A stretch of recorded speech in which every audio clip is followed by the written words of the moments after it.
So we just did the buff nerf poll the other day. A lot of you thought Raki needed a buff. Personally, I think she's fine, but she actually happens to be a very strong counter to one of the most OP units in the current meta. Let's take a look. Off to a good start. G2, G2.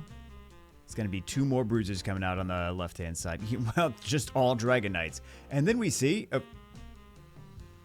So there's a nasty revive comp, which we're actually seeing right now on the right-hand side, where these two keep reviving the Hanra, the Dark Beast Hunter, and he keeps ignoring defense. So let's see if the Ragdoll Violent procs. So Soul Crusher, and he does not get revived. This is actually not the place that we were supposed to see it, but it's working here. So let's see it being used in not even the most OP place just yet. Or the most meta slayer place, I suppose. Yep, let's see. Soul Crusher. It's not bad. Like, that Soul Crusher, it can't glance, first off. And then second, it's so many multi-hits now versus it was 2 hits back a while ago. This is already game. It doesn't really even matter. Yeah, it's already game. They're gonna be able to keep Raki alive long enough that it doesn't matter. Yeah. And turn cycle and put some more revive on her. Put some more everything on her, really. C3. Bruises on the left. They're gonna. Okay, I thought they were gonna bring out different LDs. So Cleave team on the right. Let's see. So this Raki is going to completely ignore the Cassandra is going to be on Nemesis, I'm sure, because that's how Fire Cassandra is nowadays. Going to completely ignore the passive. Doesn't ever activate. So no Nemesis trap Fire Cassandra. Don't even have to worry about it. Molong's still going to be able to do Molong things. Let's see if he Violent procs or if just goes for the snipe. Almost killed the Sonia right there. Let's see. Defense breaks. Let's see if they keep violent rocking with Draco. Hold on. Oh, so close. So close. Yeah, they didn't really have to do too much there. Wow, Draco got so many free turns. Yep, can't glance. That was actually a pretty good showing, and that wasn't even what we were trying to see. We glanced over her skills fairly quickly at the beginning. Let's take a little bit more in-depth look now. The first skill is just a continuous damage. No one gets excited about that. Second skill is the same as Ethna, which is super meta.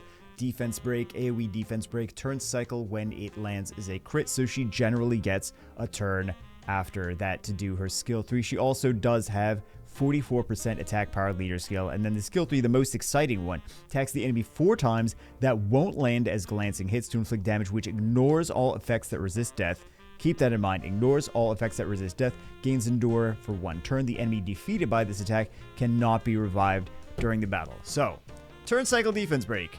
Ignore effects that resist death and cannot be revived. Nothing quite says OP like a G3 player using it, so if you haven't figured out what this is a counter to just yet, aside from the things that we already saw, the Light Vampire is the thing that this is generally being used as the counter to, even though it does have a lot more uses than just Light Vampire. So we see Giant Net, which means she's probably going to use skill 3 and not skill 2 into skill 3, because you don't want to wake up all these sleeping units. So Light Vampire is done. Very frustrating unit. Don't have to worry about him at all. Use Raki, and he's dead. He's not coming back. There's no way to bring him back anyway. But even if there was a way to bring him back, even if Nana or Vanessa, you don't have to worry about any of that. He's dead, and that's that. There's gonna be a. I think we're just gonna see some LD5s. I think for the most part we're gonna see some OP LD5s, and although I wouldn't mind if Susano comes away with a win, but I don't think that's gonna happen. Let's see. Wild Bolts and all the craziness. Oh, they just go for Soul Crusher. Can't revive. I wouldn't mind. So we saw Raki. I wouldn't mind if Susano wins this, though. But I think this is just more justification, and they don't have to worry about the Susano glance, the glance on Susano, because she can't, with skill 3, she can't glance. So Vanessa's definitely making it through. And the Tomo gets banned. kind of thought the Hey Gang might get banned because of this. Oh, that's not the turn order I thought it was going to go in. She's almost dead. Yeah, this is why I thought the Hey Gang was going to get banned. But they had a plan. Barely. Just barely alive. Okay, Soul Crusher, and nothing happens. Can't do anything. Really nice. That's another nice counter that we see right here. Man, Raki. The more I look at this, the more I'm definitely sure that this is an underrated unit. It's not just a fluke. I never thought she was a bad unit, but I really did not give her the credit that that she deserved. Because here, she's doing a great job in against multiple different units. Multiple different very strong LD5s. And Vanessa. So Vanessa, Nana, things that people are using regardless of LD5s or not. Shizuka more cigar. Okay, our LDs coming out on the left-hand side. They are not coming out. They're coming out on the right-hand side, apparently. And those are most likely going to be Nemesis on Oberon and Fire Cassandra. But I don't think that they care too much because they're just going to try to snipe them out. Doesn't activate the passive whatsoever because Raki's skill 3 is just going to ignore that completely. Again, such an underrated unit. Really, really nice. I think she's had a great showing. First round draft, Julianne. And Pinkroid, actually, I'm pretty sure Pinkroid plays with Julianne all the time, so he knows better. And also G3, one of the best players in Summoner's War, he knows better than anyone else how to counter that unit, so he picks Raki so aggressively very, very early on, and now she gets cooldown, so she can't do anything, and it doesn't matter anyway. She still does have two different revives. They have, well, the same revive twice, rather. Shizuka, and then Jameer resetting the Shizuka. So there's two different options, or sorry, two different opportunities to revive that Raki after she ultimately dies in a second. Actually, not even dead yet. So let's see. All things in nature. Really nice. And then Shatter, defense breaks. Okay. And on the Sekhmet, not what I thought they were going to go for, but yeah, they're going to need that. They're going to need that revive now. Still doing well. And there is there's the Shatter again. He doesn't have the skill 3.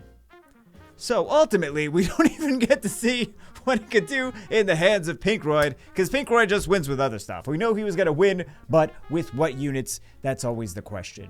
We might see a carry from the, well, let's see. We might see a carry from the LD5s. Tianling gets banned. So, Sonia's going to snipe something. She's going to snipe the Wusa. She doesn't snipe anything. Ooh. Still not dead. Let's see. Raki might... I wish she's definitely going to have to make some crazy stuff happen. Wow. Okay. Soul Crusher. Doesn't have to worry about that. And now... doesn't strip anything.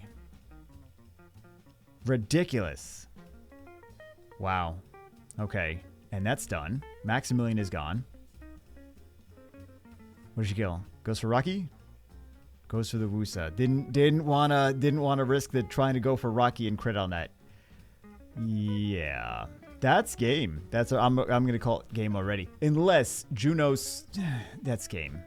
The true power of Raki, the Fire Hell Lady, a unit that a lot of people voted needed a buff. Personally, I did not think she needed a buff before, but I also did not give her enough credit because she is so much more useful than RTA than I really even thought about before doing this video. So I hope you guys enjoyed it. Food for thought. Maybe build a Raki might help you out. See you as always in the next one.